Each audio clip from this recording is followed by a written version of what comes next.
On today's show, I am joined by my friend Glen Willis of Peachtree Hoops, ATL and 29 podcast, talk about where the Hawks are after two games against Boston as the series comes back to Atlanta for Game 3 on Friday. As always, Glen and I get into the specifics, the X's and O's, kind of where things go from here, and all of that is coming up right now.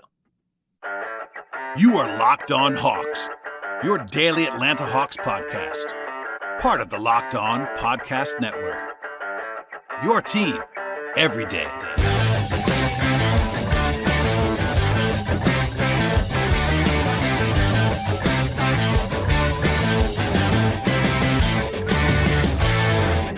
Hello, friends. Welcome to episode 1456 of the Locked On Hawks podcast. I am your host, Rowland, coming to you on a Wednesday evening into Thursday, and I'm joined on today's program, frequent guest, fantastic Hawks contributor, Glen Willis of ATL and 29, Peachtree Hoops, and also the internet at large. Glen, welcome back. Hello. Thanks for having me, Brad. Yeah, playoff basketball's here. It's fun time. Lots of basketball to watch in the first round. There is lots of basketball going on. There's basketball being played right now as we record this podcast. The Grizzlies just won without Ja. Milwaukee's up like 100 at the half against Miami without Giannis as we're recording this podcast. So lots of interesting stuff to hit on. When I asked you to come on, and I appreciate you doing it always, we talked about it a few days ago, kind of before the series started. Like, hey, let's just sort of do a mid-series check-in. I'll start here. Like, I guess it's not surprising that the Hawks are down 0-2. Because they were 10-point underdogs in both games. Like, you know, if you just do the math on that, the median's probably somewhere between 1-1 and 0-2. And 0-2 is where they are. I think maybe there's a little bit more despair than usual because they got not necessarily blown out in both games, but both games got a little bit wonky. They were down 30 at the half in game one. They were down, like, I think 22 in the second half of game two, after leading early. So I guess we'll just start here. Like, how are you feeling about this series through two games? Clearly it's not going well for the Hawks, and Boston is really good, but what's the appropriate level of panic/despair as the Hawks return home for Game 3 on Friday? Well, I think there's no panic if you kind of had your expectations in the appropriate place, right? I think that, the Celtics were overwhelming favorites in the series. You mentioned the way that the betting industry saw their odds in the first two games up in Boston, and so from that vantage point, not a real surprise. I suggested that they might get this series to 6. Not feeling as good about that now personally. I mean, I'm not emotionally invested in my predictions anyway. I don't really care. That was an intellectually honest answer. But they're coming home, and I think it's going to be a different element for them. There's lots of issues, challenges. We can kind of dig into those. But for me, a takeaway that I have is that, last year against Miami, when they ran into difficulty, they, for the most part, never found a way to work through it. Right. And once the game kind of got askew, it kind of stayed askew for the most part. Apart from maybe a stretch of shot making, Bogey making a couple of threes, or if that even happened, I mean, he was barely playable health wise last year. But in this series, both games, right, they have found a way to get some stability multiple times, even in games that were really going down a very negative path. And I think that speaks a little bit to some maturation that has happened since last year. I think it probably speaks a little bit to coaching. It's a little easier with a new voice to kind of buy into things. And you and I talked about the fact that I think Quinn's regardless of what you think of Nate or Quinn's probably, for me, a much better fit with this roster, the way it's kind of put together and things like that. So, it makes me feel hopeful for the Hawks and for Hawks fans going into Game 3 that they found some stretches of success.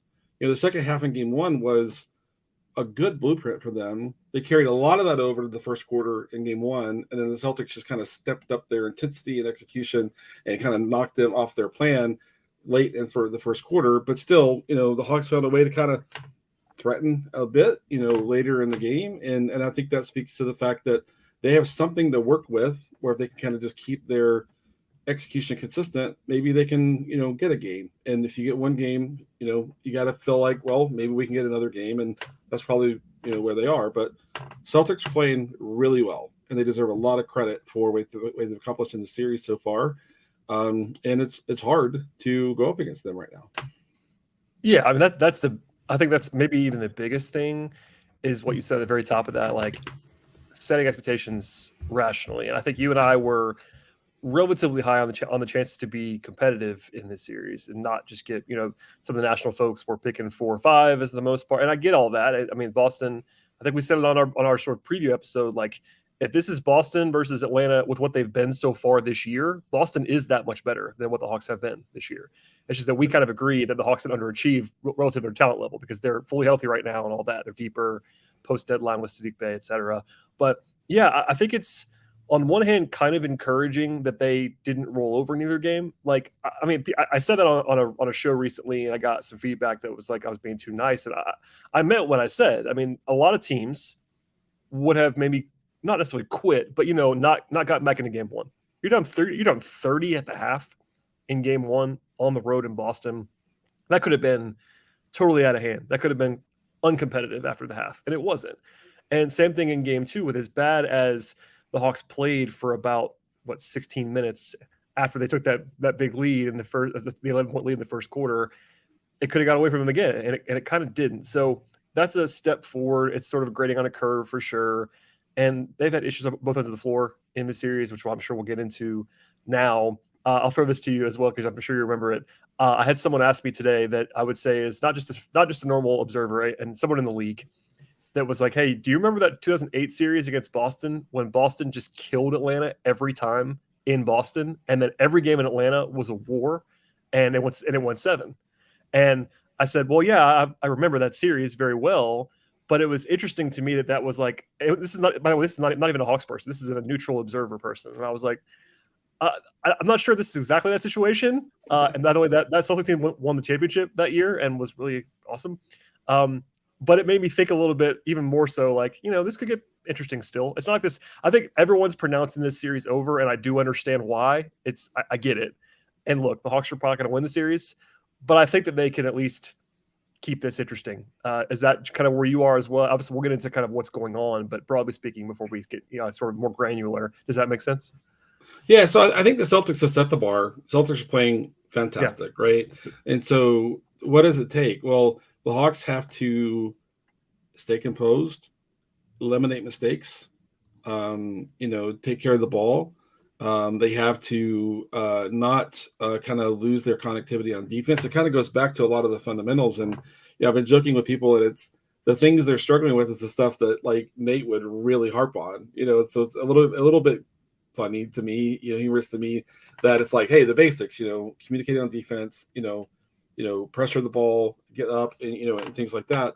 But I still think the stretches where they have outscored them, I don't know if I want to say they played better than them, but where the stretches that were more favorable, to them, I think suggests that if they can play that well for longer stretches, and when Boston kind of pushes back, not get knocked so much off plan, where it takes so long to kind of try to get back on plan, I think they can be competitive in games 3 and 4, and then we'll kind of see what happens. I think you and I both know if the Celtics end up with a sweep here, it's not going to be a shocking outcome. It's not what I expect, but the Celtics are that good, and the Hawks can't get on offense. The Hawks can't get to the Celtics just are not letting them kind of run their stuff. Celtics are like, nope, you're not doing that. Nope, you're not doing that. And the Hawks are really having to kind of figure out a plan C and how they're kind of go about creating shots. That's really hard. That's something that not even the Bucks 2 years ago did against them, and that team went on to win the championship that season. And so this is a new problem set. In my mind, this is a problem set they never faced 2 years ago. The whole way to the Eastern Conference Finals, the Celtics are on another level execution wise, and it's really hard. But I think the Hawks have enough juice that if they can overcome the adversity cycle more quickly at home, then I think we could see 2 competitive games here.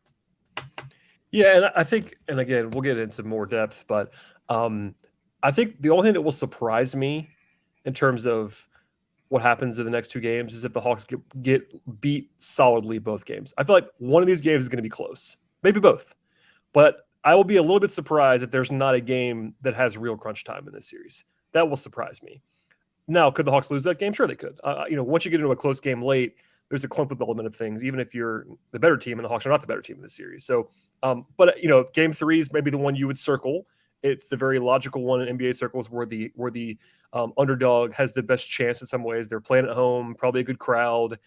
Down to this, they know they got to win. It's obviously a quote unquote must win. I love that must win scenario kind of thing. It's always funny to me, but everybody knows the deal on Friday. If they lose on Friday, the series is over. Everyone understands that.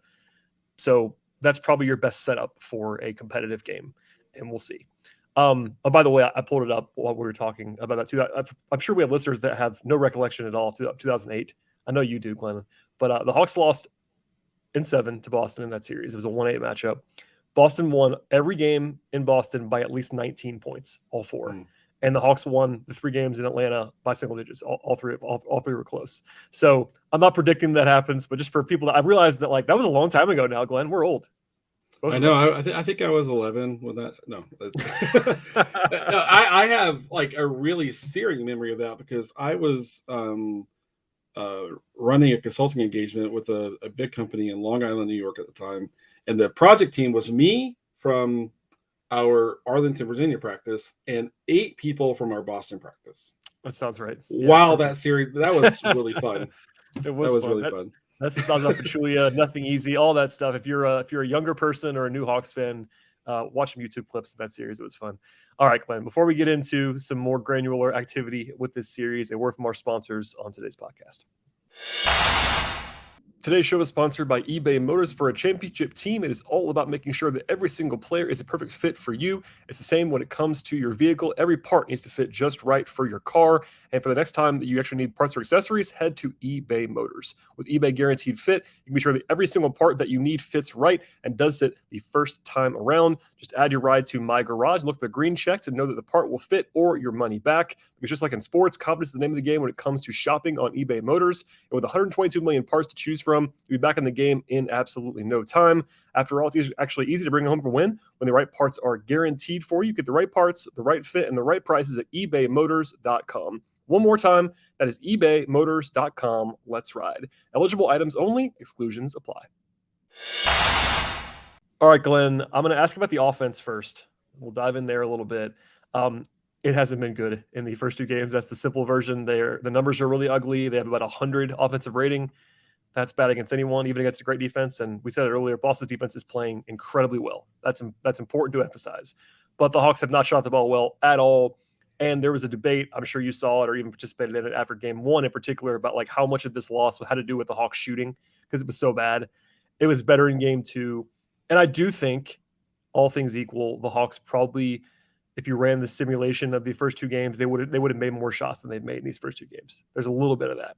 But Boston's playing great, and I wonder what your impressions have been because the production is what it is, and Trae struggles. The bench has been really bad. All that, where's your mind go first about the offense? Because there's 2 issues, but offense is probably the more surprising one in some respects because the Hawks are actually good on offense. They're not good at defense, generally speaking.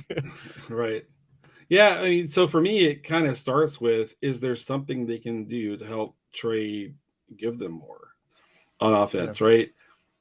That's really hard, from an X's and O's perspective. When I kind of look at it, I'm not an NBA coach, so it's very well could be that Quinn and his staff see a lot of things that I don't see. That's quite possible and maybe probable.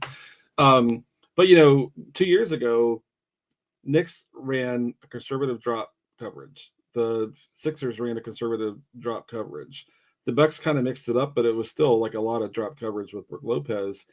And it's funny that the Celtics are running a good bit of drop coverage here in this series, but they're doing it with the best set of on-ball defenders, guards, and wings that any team in the league has. So even though Al is dropped and Robert Williams is dropped, they're still doing a great job of not letting Trae get to the ball screen in the middle of the floor. If Trae gets there, they're really loaded up toward him, not in the way that Miami was last year, but they're still just showing a lot of bodies and taking space. So the space he would want to use, they're taking that away. And so what do? Trae's, 6'6", whatever, he actually is. And the Celtics have big, capable, strong wings that have great technique discipline. So, in my mind, someone else has to step up. The Now, DeJounte did a great job for stretches of game 2. The comparison is when DeJounte gets the ball in the middle, gets the ball screen, the Celtics give him the middle, and they stay glued to the shooters. You know, and they're like, hey, DeJounte, you want to get to your 17-foot pull up? You know, have fun. You know, and DeJounte made a lot of shots. It was, you know, it might end up being his best shooting performance in the series. We'll see. But it's one of those things where it's like, I don't think Quinn and his staff going into the game are like, I want to really ride DeJounte's mid-range pull up. You know, and he's one of the better, you know, players in the league at that. But it's still not like, I think, what you want to kind of build the central part of your offense around. But the Celtics make you go to those options, you know, and you know, can Trae, you know, spot up? You know, maybe, I don't know. I think it would frustrate the heck out of him. Is he at a point where he can kind of do some of that stuff? I'm not sure. You know, they could not get, you know, between, if you look at Capella's and Okongwu's kind of combined shot volume, it's like nothing, you know, and you would hope in this going into the series that they could generate some shots in the paint. I mean, the Hawks could get nothing in the paint in game 2.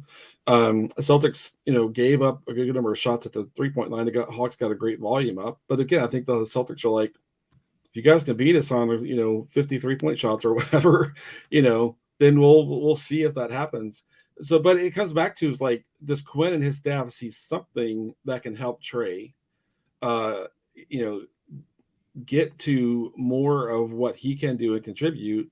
I don't see it, but that doesn't at all mean that Quinn and his staff don't see it. So, you know, and I think back to Hawks Celtics, the Buds Hawks in that series they went up against, I think IT's first year as a starter. Mm-hmm. And after the first, I can remember after the first game or second game, I can't remember which one. You know, Brad Stevens went to his staff, it was reported, and said, I want all the ideas you have about getting Isaiah Thomas off ball. And they kind of rebuilt kind of their offense around it. Now they had a different offense. They, you know, they ball movement and, you know, and things like that at the time where, you know, it's hard to kind of ask Trae to adapt that much right now. So to me, it starts with, can you get Trae some, you know, some action that might unlock him some? And if you can't, they're going to have to ride DeJounte and Bogey. And they're just going to have to. Yeah, and I don't see another way around it. Hunter's ball handling issues are showing up. You know, JC's not making shots. Bay's not really making shots in the series yet. And so right now the burden is, if they can't help Trae kind of get unlocked, is going to go to DeJounte and Bogey. And I think they're capable guys, but it's still a big task. Yeah, I think what happened in game 2 was a very reasonable response. It wasn't necessarily them giving up on unlocking Trae, but like you just said at the end of that answer, if you just assumed that Trae's going to have a hard time, which he has in the first 2 games, I thought he was better in the second half of game 2, but it wasn't like he was lighting it up. He was more conscious. He made a little bit more decision making, was faster, less turnovers. Like he played better in the second half, but he wasn't like he was going off. Like he's bottled up, and he acknowledged it on the podium. I thought it was interesting. I think we all know it, but they were like, look, he basically said, they're loading up to me, and we expect that, but they're loading up to me. And that's true. Also, like, it's not a surprise. It's how anyone, I think, would guard the Hawks until they're beaten by it. And, you know, you're in this tough spot with Trae Young, and we'll avoid this rabbit hole for the most part. We'll save it for later or whatever. But, like, there's this whole discussion about, you know, how much of this is on Trae, and Trae's numbers are and they're awful the last 2 playoffs. They are. His numbers are awful. So it is what it is. You get graded on a different curve when you are the star. That's just part of the deal. And, you know, nuance is dead, as we all know. So, but like the way they handled game 2, independent of all of that, say, okay, Trae is not going to have it in the series. Even if you just assume that, which I wouldn't assume, but it's kind of went that way so far. It really leads you to taking a lot of threes, which they did in game 2, a lot of threes from guys who are getting open shots like Hunter and Collins and Bay, and Bogey's hunting his more often. And it also leads you to, like you said, a lot more of Murray and Bogey. And they did that. That's basically what they did in game 2. Murray, I think, had an above average shooting performance. Bogey was Bogey in a good way, but then everybody else didn't shoot well. If they had shot well, like let's say Collins and Hunter shoot better than in game 2, the game is probably close at the end in a way that it wasn't. Or like the Hawks, I think it was 5 of 28 combined from 3 outside of Murray and Bogey. And like a lot of those are open looks. I mean, the Bay looks, the Collins looks, most of those looks are open. So I think they probably know that they're going to have to make these and ride those guys, like you said, because yes, there is some element of Boston kind of lets Murray do things that they're not going to let Trae do. I'm glad you said that because it's absolutely true. If you watch the way they're defended, whether they're playing together or playing separately, Murray does not have the respect of Boston's defense in the way that Trae does. And I don't say that in a negative way, but they're game planning for Trae in a way they're not game planning for Murray, nor should they. And that's not a shot at DeJounte. That's just what you should do against the Hawks. So now they've had 2 more days by the time they tip off on Friday to see if there's any more wrinkles. I'm not smart enough to tell you what Quinn's going to do to sort of counter it. But I agree with what you said. It does kind of have to basically lean toward the other 2 guys that can create their shot, which is Murray and Bogey, and a little bit of Hunter, I guess. And then you get into like, can you make open threes or at least semi-open threes? You know, you and I both love Collins. He can't go 1 of 7. He's got to make shots in this series. Absolutely, because he's not going to get guarded. Same with Bay. I mean, Bay was really bad in game 2. Like I thought he's been playing well before that. He was not good in game 2, but I don't know. It's this weird situation where I keep coming back. It kind of looks like game 2 and they lost kind of decisively, but it wasn't like they didn't make some adjustments. They did. They just kind of took what Boston could give them. And we'll get into the defense in a second too, but it's not fruitless. I do think maybe I'm naive. I feel like Trae's going to have a good game at some point, like a big explosive game, but maybe it's not this series. It's a bad matchup. I mean, Boston is just the worst case scenario for the team. And also especially for Trae. They're not, This is not Milwaukee. This is not Philadelphia from 2 years ago where like he has some, or even the Knicks series from 2 years ago where he has like some pretty easy advantages in terms of like drop coverage and the way Boston's throwing everything they have at him. It's tough. Yeah, it is. And it's kind of funny because the only other time Boston loads up towards the ball, no matter who has the ball for the Hawks, is when the Hawks are going at Hauser. They load up to help Hauser, right? It's the 5-alarm fire, right? And I'm sure they know that. It's the same thing that the Hawks do, by the way, with Trae sometimes. Absolutely. Everyone's like, hey, we got to keep an eye on that guy. And for Boston, it's only Hauser. He's the only guy that they have to worry about. Yeah. Like one time, Hunter caught Hauser on him in space, and Hunter did the thing he does where he's like, okay, let me take a second and kind of see what I want to do. And that was all the time Boston needed to start loading up towards him. Yep. And it was one of the times where they got Hunter to kind of turn his back on the team defense, and he got his pocket picked. That's what that might have been when I made my joke tweet about the Hawks struggling with object permanence last night. But I think they know, like, if we can get DeAndre kind of spinning and kind of going back and forth, we can attack his handle and go, get an easy score, and things like that. So it's, it's tough. Is there something different you can do with DeAndre? They haven't posted him one time, but what is that matchup? There's not one. It's Hauser. That's the only one. I mean, otherwise, but they're going to come right in with a double, and DeAndre's got to make a decision, and that's not his strongest area either. Right. And and that's the thing about this team in general is like Boston's guards. I mean, maybe Brogdon is like kind of a semi-target, maybe, but like Smart and White, like it's not. You can't post those guys up. Like you can't target those guys in a way that you would be able to a lot of guards. And Hauser, they'll just at some point they'll just stop playing Hauser. They don't have to play Hauser. They don't have to. He's their 8th guy. So if in a second half, if it's tight, would it surprise anyone if he didn't play? It wouldn't surprise me. So I don't know. It's there, and we're not going to go out of our way to just keep praising Boston, but it really is part of this, man. I mean, it's not satisfying for Hawks fans because look, and this is maybe a bigger picture conversation for later too, but if you're a Hawks fan, and I try to put myself in the Hawks fan shoe every once in a while, it's like, wait, we were in the conference finals 2 years ago, and we should be better now than we were 2 years ago. We're older. We've invested in more assets. How are we this much worse than our opponent? And part of that's Boston's really good, but also it's a fair question, and it is frustrating, I would imagine, for a fan to be like, wait, the Hawks are fully healthy right now, and there's no last year they had a lot of excuses, and they still got beaten badly by Miami, but they had a lot of realistic, actual real excuses. Right, they don't have this year. Yeah, but the other thing is that the Eastern Conference has gotten so much better in 2 years. Yes. It's night and day, right? Yeah, Miami being the 1 seed last year, all respect to Miami, this Boston team is a lot better than Miami was last year. And Boston's the 2 seed, and I get that. Miami was the 1 seed. This Boston team is significantly better than the Miami team.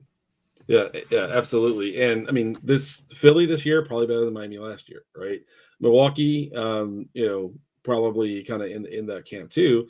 Cleveland's way better. The Knicks are way better, and so you kind of see all of that. I was having some conversations on Twitter with Hawks fans today, and questions like, is Trae like checking out? I'm like, no, he's got to give the ball up. I mean, unless Quinn and his second. Right, and so Trae's trying to, when Trae presses and when it goes badly, that's when the turnovers and the easy points of transition for the Celtics happen, and so the question is like, when he gives it up, what else can he do to help? And that's where they're going to have to kind of figure something out that's not obvious to me. Yeah, and the other thing is just on Hawks offense is the Robert Williams and Al Horford minutes they're on together are going way better defensively than I expected. It's not that I thought it would be terrible, but I thought the Hawks would have a little bit more opportunity to kind of, attack a little bit. I'd say it was slower defense compared to like 4 guards and 1 big. It's a little slower, right? But those 2 guys have been absolute monsters. They cover a lot of space. Their technique is great. Their communication is great, and so I thought, the Hawks would benefit by trying to force Missoula to have to play both of those guys together, and that hasn't worked out at all. So that, my idea that might be a favorable, number of minutes for the Hawks has not proven to be correct at all. So, when I look at what Boston's doing on defense, it's like, what can you go at? It's literally like we have to focus on what they're giving us, and we have to maximize what they're giving us, which is DeJounte, Bogey, a little bit of Hunter mixed in, maybe try to catch, Collins on a mismatch in the post now and then or something like that. But that's where this has got to be. So I think the Hawks have to build their plan going into game 3 around Bogey's going to get space in the middle, DeJounte's going to get space in the middle. Let's work with that and go from there. That's all that I see. Last thing on the offense I want to make sure we get to is, we kind of talked about it a little bit, but in reaction to what they did last year and the issues they had against Miami, their big move was to go get DeJounte, right? And that obviously gives them a real number 2 who can get his own shot. We saw that in game 2. Last year, the Hawks had no one that could do what DeJounte did in game 2. That player didn't exist other than Trae, obviously. So now they have that. But as our mutual friend Andrew Kelly always points out to us offline, this is still a Hawks team that essentially has 2.5 shot creators.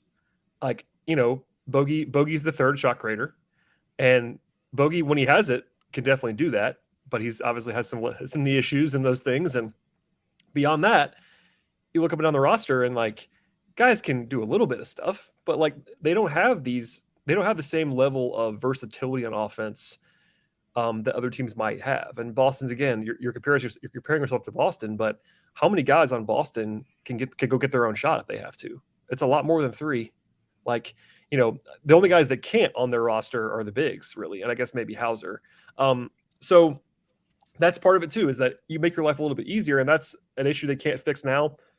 That's more of a future-facing issue, but it is the reality. And if you're trying to build, I'm not even trying to. It's not about quote-unquote defending Trae Young, because it's not. Trae's not playing well. He's not played well in the last 2 playoffs.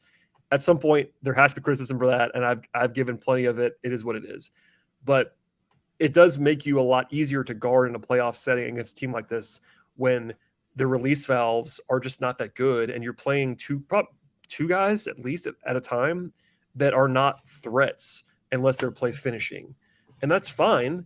It's hard to build a roster. Like, it's really hard to build a contending level roster, but that's part of the reality. And, I'm not trying to pick on Hunter too much, but Hunter's a starting small forward, and we laughed about it earlier, but he can't make a decision. Like, he can't handle the ball and he can't make a decision. Like, that's tough. I mean, he can get his own shots sometimes, but if he's out there with the starters and Bogey's not, you really have 2 creators, and you have your best defenders are your bigs, who are not creators either, but and you need them. I mean, the only guy, I looked this up today, the only guy on the roster that has a positive plus minus in the series is John Collins.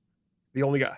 And it's like +2. It's not a big number. But he's been the best defender for them in the series. So I think he has been too. I mean, and the centers, it's a tough matchup for the centers. We'll sort of get into the defense now, I guess, too. Clint and Onyeka are doing what they can do. It's not their fault. They're both playing fine. I thought Onyeka was struggling in game 1, and he was much better in game 2. Clint's been doing everything he can possibly do, I think, in the series. He's not doing anything wrong, but if Boston's playing 5 out, you can't just stick Clint and Onyeka in their normal spot near the rim. And, that gets into our ever-evolving question about the perimeter defense, which I think both touched on today on Twitter and other places. Like, I've been saying it all year. It's their biggest problem. You could argue offense has been a bigger problem than defense in this series, and I wouldn't necessarily disagree with you because, of all the numbers out there. But when Boston has had it going in the series and playing 5 out, they're also getting anything they want to. I mean, anything they want to on offense, pretty much at all the times. And I still think, like, big picture, maybe in the series, but especially long-term season, that's still your problem. I mean, offensively, there are plenty of questions about whether this team can sort of get to that level in the playoffs. But defensively, I mean, when the other team is, again, Boston's loaded, but they have so many issues and it becomes a problem where you just cannot stay in front of anybody. And Tatum gets by Hunter and Brown. They got nobody to guard Jaylen Brown, and Derek White's going wherever he wants to go. And I talked about it with actually Jay King of The Athletic, who covers the Celtics. I don't think Boston's even done like the super target Trae Young offense yet, which they probably could do, and they haven't. They've done it a little bit, but I'm expecting, and this is my fatalism. Like if it's a tight game in the fourth quarter, do you expect them to just be like, "Hey, we're going to go at Trae every play"? Because I kind of do. Yeah, and they haven't done that yet. Yeah. In the regular season, they ran basically 2 actions to do that. One was a simple pin down on Trae's man and bump Trae to the middle of the court, curl from the pin down and go right at the paint. Or on the left side, the away action, which is 2 screeners from a guy lifting from the corner, trapping Trae inside all that action and cutting him there.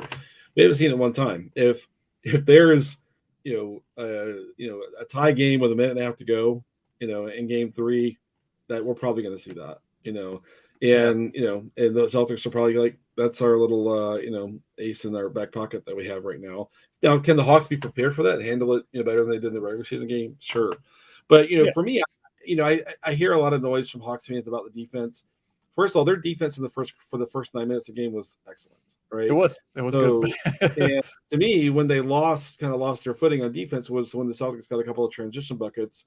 And if you're going to be a semi-serious playoff team and you're playing good half-court defense, you can't let a couple of possessions of adversity where a turnover of yours turns into an easy bucket for them. Be like, okay, well, we're just going to stop doing all that good stuff we were doing in the defensive half-court now. You've got to stay on plan.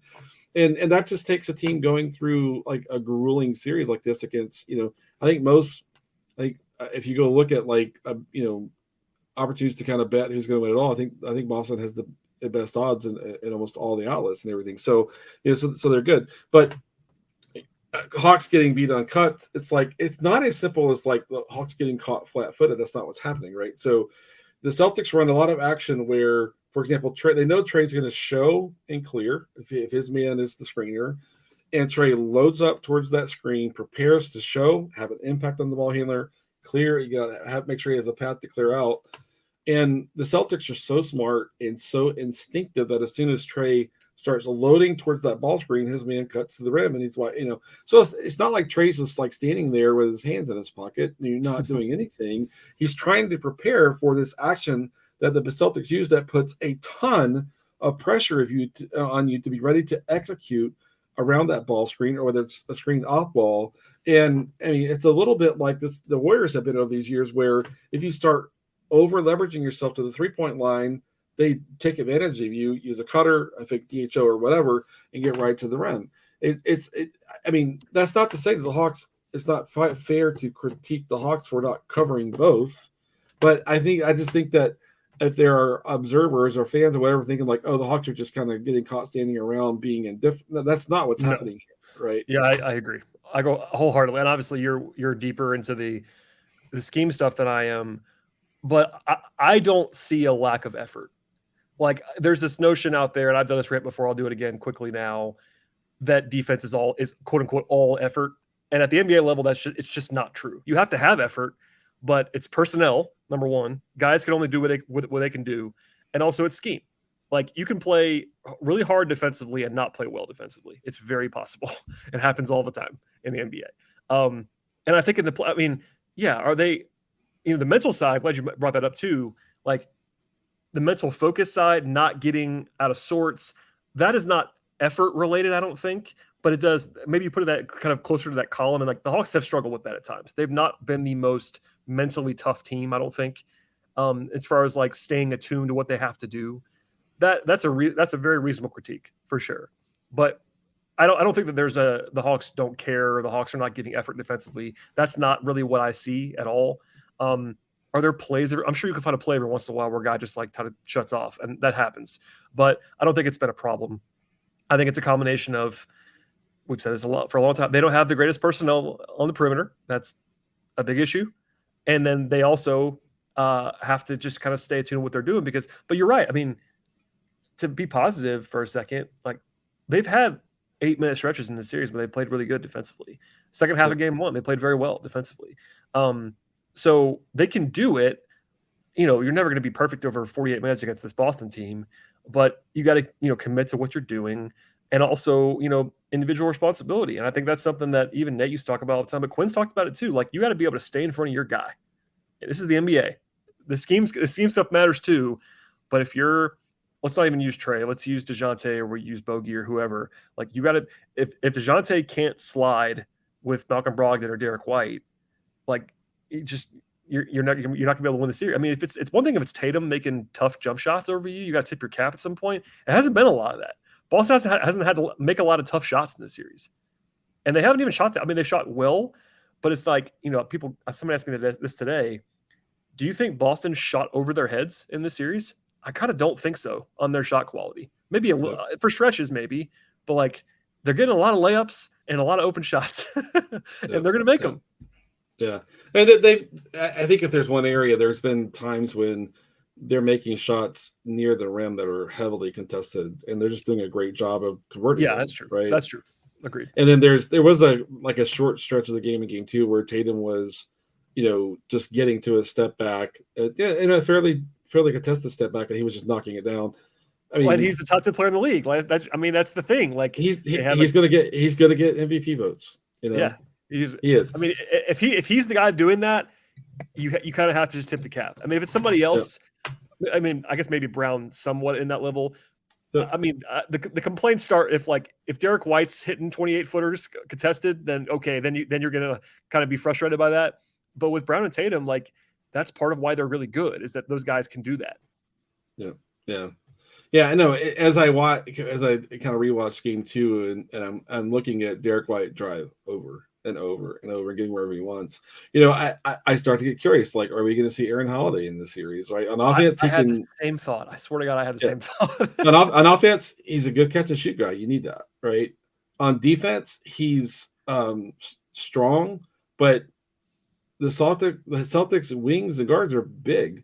They're too big. The question I have is, like, are they just going to post Marcus Smart on him, or and Marcus Smart is good in the post, So, but the Hawks are in a situation where they may need to say, like, let's see how this goes, and or AJ. I mean, Hawks fans want to see Griffin, and I get why. And you and I have pointed out in different ways, like, it's the defense that they're worried about. Everyone kind of, I think, understands that. If they don't, we'll just tell you again. That's why he's not playing.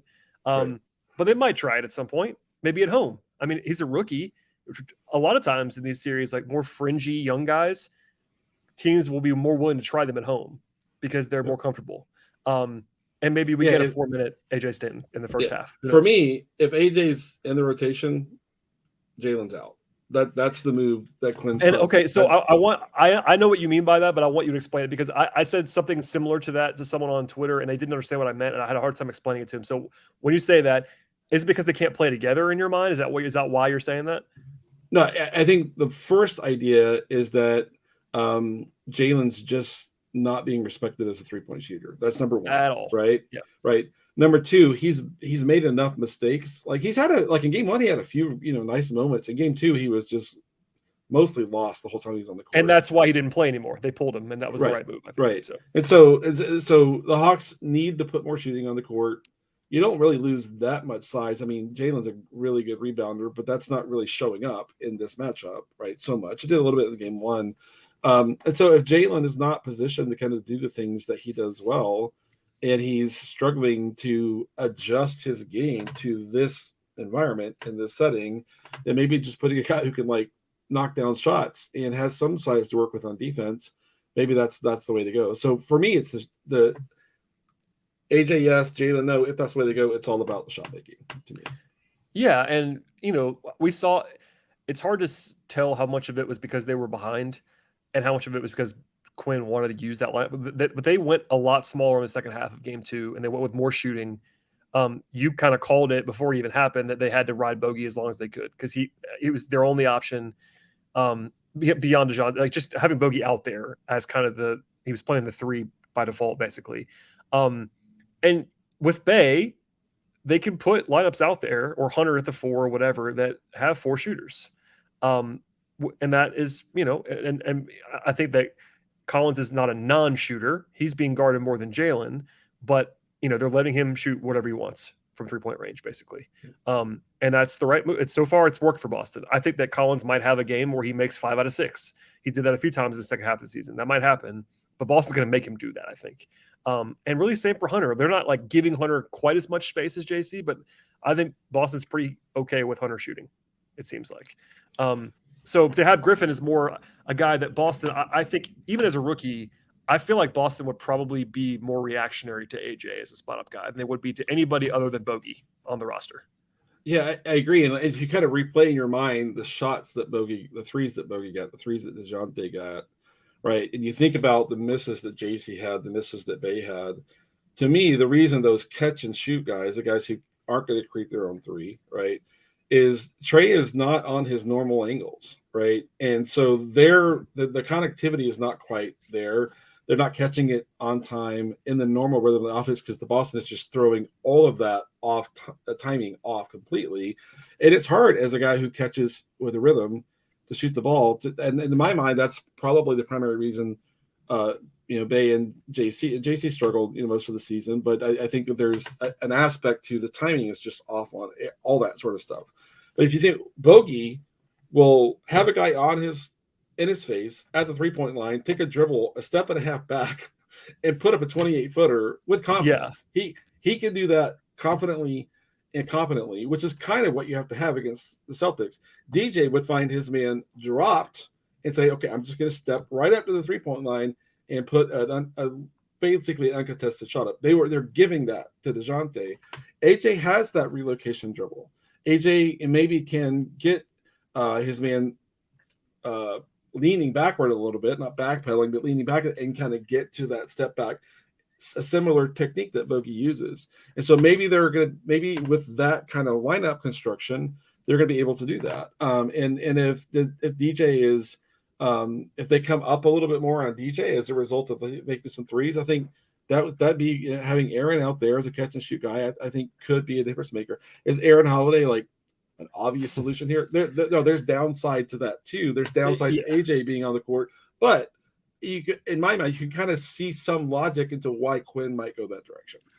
Yeah, and I heard the same thing, similar, not necessarily the same reasoning as Aaron Holiday, but Garrison Matthews for the same reasons. That's another guy that always a couple of people ask me, like, why not Garrison Matthews? I'm like, well, it's kind of the same problem as AJ. He's a little bit smaller than AJ. Maybe a little. I think Matthews is probably a more attentive defender. He just has less physical tools. So it's like similar issues. And, not to go back to what we talked about earlier, but, their best offensive lineup, as long as Bogey is the good version of Bogey physically that night, has Trae, DeJounte, and Bogey. And I think we kind of all understand what that is on defense. Like, if you're playing those guys on offense together, the 3 of them, it doesn't matter who's at the 4 and the 5, you're going to be vulnerable defensively. And it's okay. They did that at the end of the game, and they should have, because they were, when you're down 10 with whatever it is, 5 minutes to go, you want variance, and that's fine. My question, I'm not even saying it's a concern. My question is, can and will they do that in a close game, knowing that, you kind of have to assume that Boston's going to score against that lineup, because why wouldn't they? I mean, they're scoring against better lineups than that. I mean, the Hawks starting lineup is a lot better defensively than that group's going to be, and Boston's still scoring. So you're picking your poison. There's none of these are great solutions. We kind of all know that, but I do think that the Hawks probably need to maybe lean a little. I mean, it hurts my soul, Glenn. You know how I feel about defense. I feel like the Hawks probably need to lean offense, just because when you're the underdog, the variance, you kind of just hope Boston has some bad offensive moments at some point because Yeah, I think their defense is safer than their offense.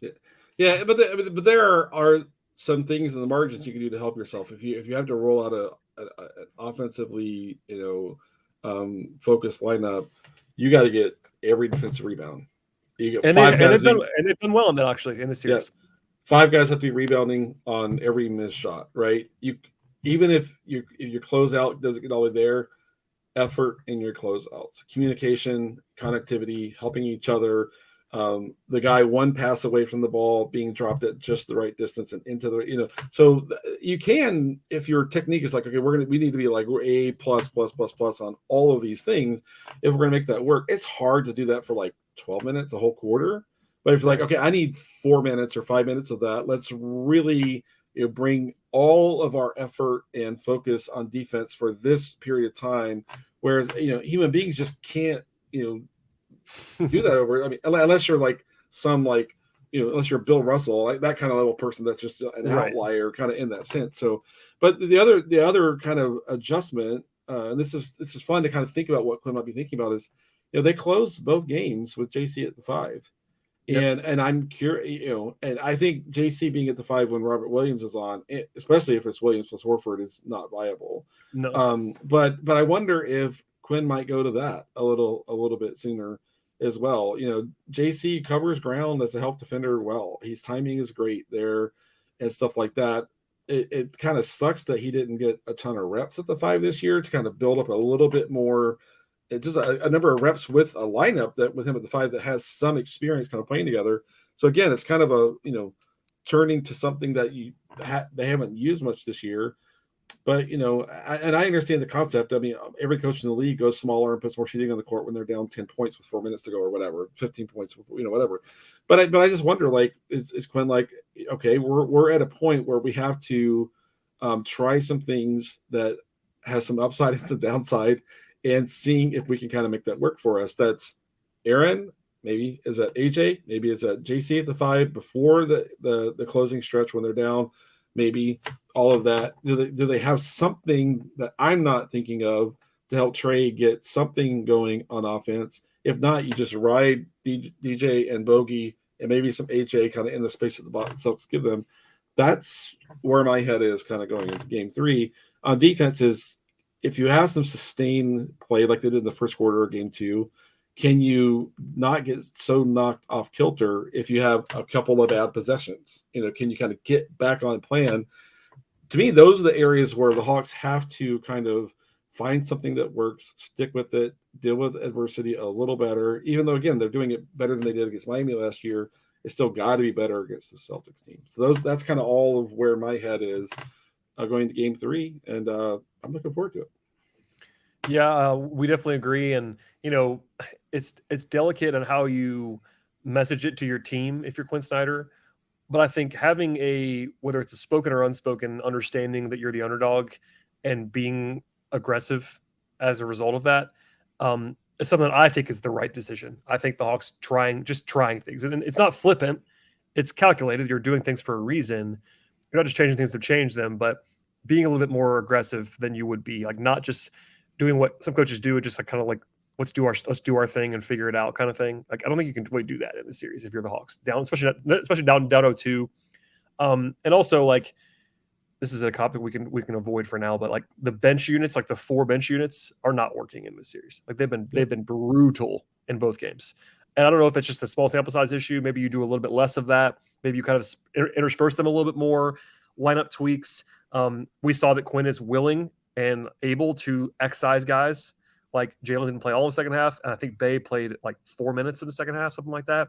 So like they're already kind of doing it a little bit. They're doing the playoff stuff that you see. They're changing. They're not hesitating to change things. I don't think it'll be a starting lineup change, because sometimes that's what teams do when they're in this kind of situation. The Hawks have been so firm with their group all year long that I'll be surprised if they changed it, but I won't be shocked. You know what I mean? Like if this is a regular season game, they would never change it. But if you're ever going to do something like that, that's a little bit different. It doesn't mean like you're demoting anybody. Like, just teams, the playoffs are different. You're playing one opponent over and over again. You're down 0-2. I don't even know what the change would be. Maybe it's just to get Bogey in there or something like that. But I don't know. It's like, don't be shy is what I would say. And he's not been so far. No, he won't be. And like, what would that lineup change look like? It's like, well, if they were playing well, it might be getting him in there. Well, right. Right. I almost said that. But he's not playing well. So it's like it's same thing with Jalen Right. Johnson. It's like people are calling for Jalen Johnson. It's like, guys, have you watched Jalen Johnson? I'm not being rude, but Jalen's not been good in the series. He's not been.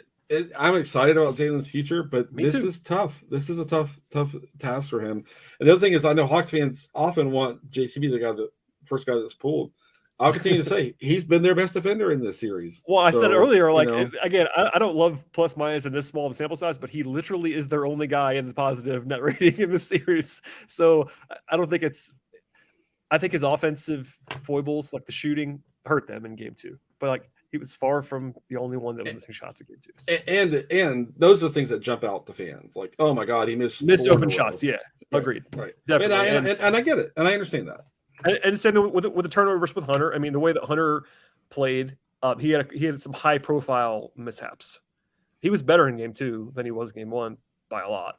But it's the stuff that you're, and even with Trae, I mean, to go full circle, I think Trae had some memorable mistakes, and like stuff that jumps out to fans is stuff that you can see in the box score. It's stuff that you can see with your eyes, and like, you might have a very different reaction to a defensive breakdown than a fan's going to. And I get that. It's not everyone watches the game differently. I don't watch the game the same way you do, because you see things that I'll never see live. No question. So like, we're all viewing it from our own standpoint, but I do think the Hawks will be more competitive to bring it all.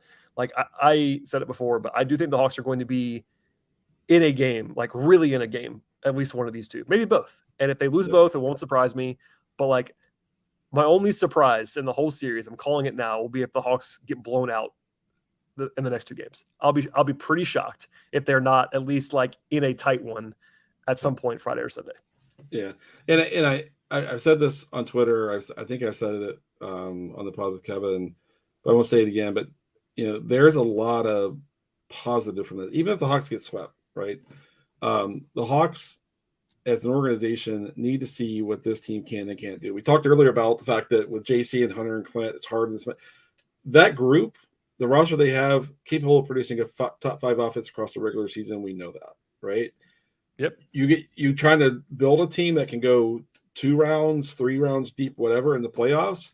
This is what you encounter, and this is a different feedback loop, and you have to see it. So the limitations, and you mentioned earlier, Andrew, harps on all the time, and he's exactly right. There's not enough creation in the front court. There's not enough ball handling in the front court when you're going up against a top 3 defense for a 7-game series. It's a totally different thing than the regular season, where you're just kind of going game to game to game to game to game, and that sort of thing. And I know Quinn gets that.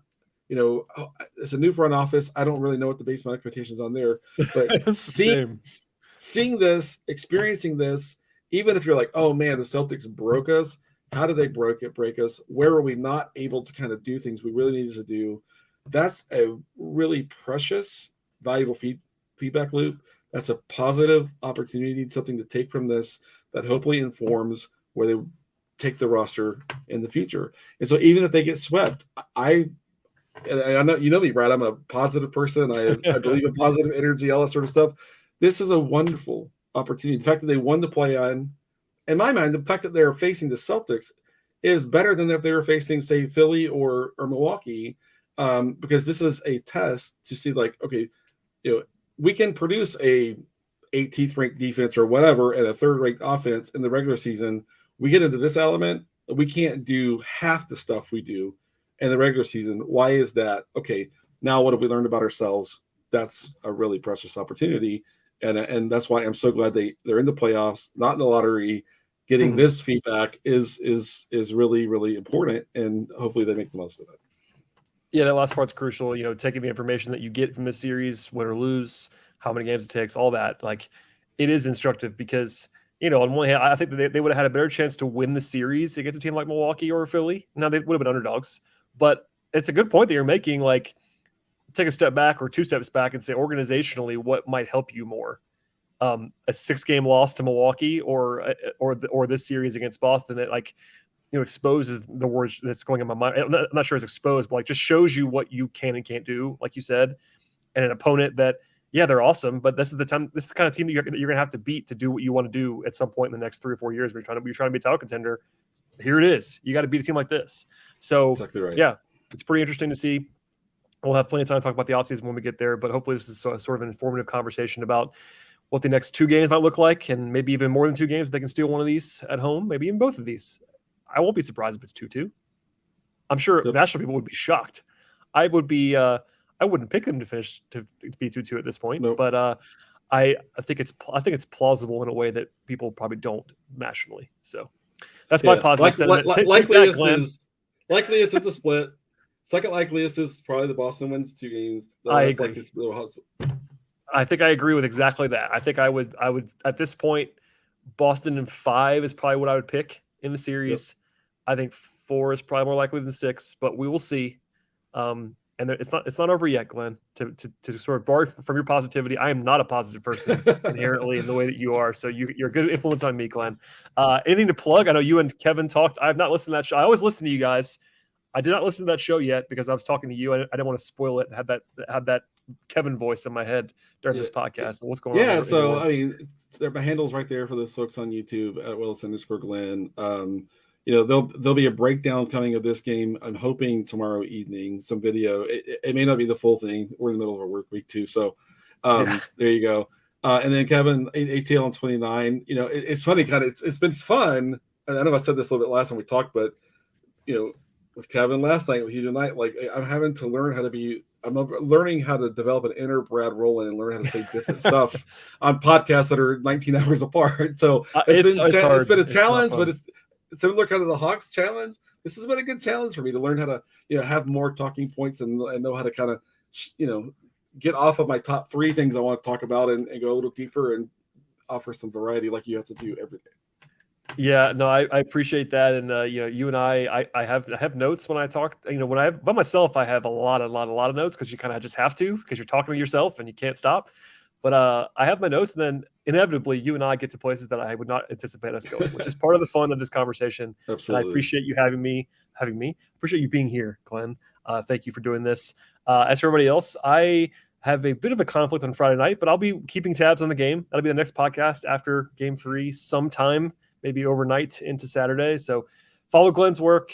Follow, I guess, that Kevin Chouinard guy if you want to, ATL on 29. Also, this podcast, subscribe as well. And we'll see you all later in the week and then after game